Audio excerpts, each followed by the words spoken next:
प्रथम वर्ष की कक्षा में आज विद्यार्थियों का स्वागत है। आज मैं आपको राजनीति विज्ञान के प्रथम प्रश्न पत्र आरंभ करूंगी।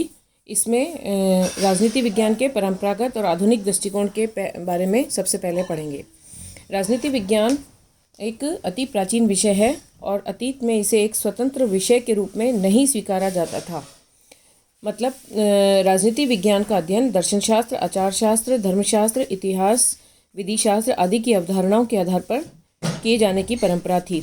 आधुनिक युग में राजनीति विज्ञान को न केवल एक स्वतंत्र विषय के रूप में स्वीकार किया गया है, अपितु अन्य सामाजिक विज्ञानों के संदर्भ में इसका पर्याप्त विकास हुआ है।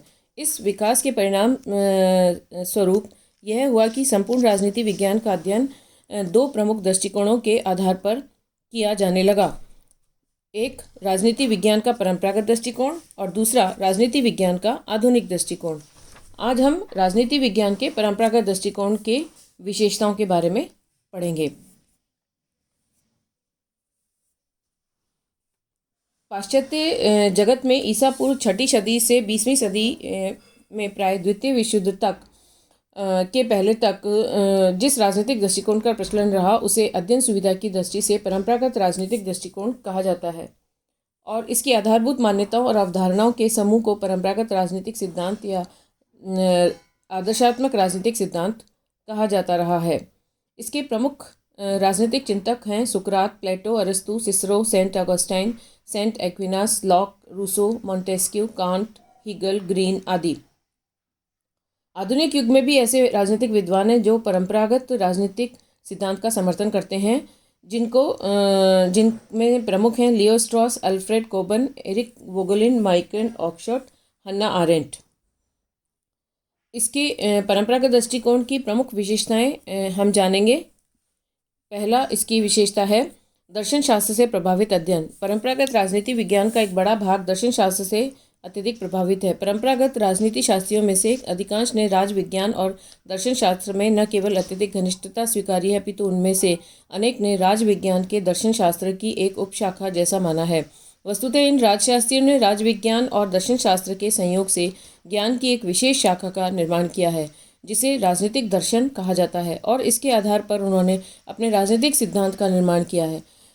जैसे कि रूसो की सामान्य इच्छा की अवधारणा राजनीतिक दर्शन से ली गई है, इसी प्रकार ग्रीन का यह मत राज्य का आधार शक्ति नहीं इच्छा है, राजनीतिक दर्शन का ही विकास है।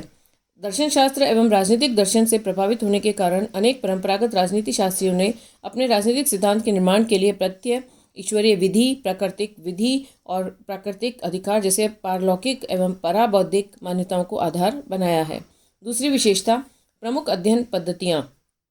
परंपरागत विज्ञान की प्रमुख अध्ययन पद्धतियाँ हैं दार्शनिक पद्धति, नीतिशास्त्रीय पद्धति, तर्कशास्त्रीय पद्धति, जिन्हें प्राय निगमनात्मक पद्धतियाँ कहा जाता है।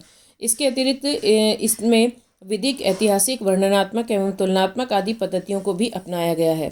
Doctor SP. वर्मा ने परंपरागत राजनीति विज्ञान के अध्ययन के लिए अपनाई गई विभिन्न पद्धतियों को 4 प्रकार का माना है: ऐतिहासिक, विश्लेषणात्मक, आदर्शात्मक उपदेशात्मक और वर्णनात्मक परिभाषात्मक। अध्ययन पद्धतियों के ये चारों प्रकार परंपरागत राजनीति विज्ञान के विकास की 4 अवस्थाओं को भी बताते हैं।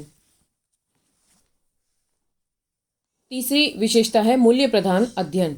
परंपरागत राजनीति विज्ञान मूल रूप से मूल्य प्रधान है और इसलिए यह आदर्श राज्य व्यवस्था की स्थापना का समर्थक है। प्लेटो की रिपब्लिक, सेंट ऑगस्टाइन की ईश्वरीय नगर तथा टॉमस मोर की यूटोपिया ऐसी कृतियां हैं जिनमें आदर्शात्मक एवं मूल्य प्रधान राज्य व्यवस्थाओं का चित्रण प्रस्तुत किया गया है। वस्तुतः परंपरागत राजनीति विज्ञान ने वास्तविक राजनीतिक जीवन की समस्याओं के समाधान के लिए आदर्शवाद विचार एवं अवधारणाएं प्रस्तुत की हैं। रूसों की सामान्य इच्छा का सिद्धांत, बेंथम का अधिकतम व्यक्तियों के अधिकतम सुख का सिद्धांत तथा मिल की स्वतंत्रता की अवधारणा भी अपनी प्रवृत्ति से मूल्य प्रधान है।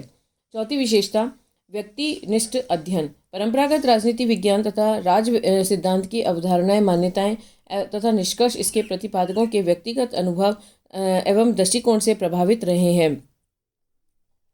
अतः यह कहा जाता है कि परंपरागत राजनीति विज्ञान का अध्ययन व्यक्तिनिष्ठ या व्यक्ति सापेक्ष सत्य को प्रस्तुत करता है। उदाहरण के लिए हॉब्स, लॉक, रूसो तीनों ने मानव स्वभाव पर विचार किया, किंतु उन्होंने इसकी व्याख्या एवं वैयक्तिक दृष्टिकोण से ही की है।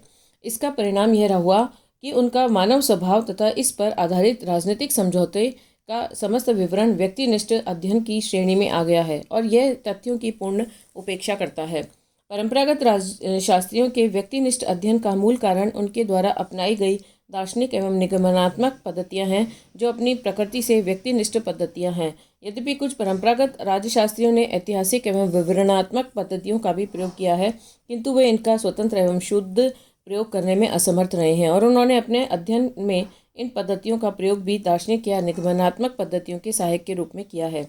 उदाहरण के लिए मैकियावेली ने ऐतिहासिक पद्धति का प्रयोग इस प्रकार से किया है। पांचवी विशेषता, अध्ययन विषय में निरंतरता।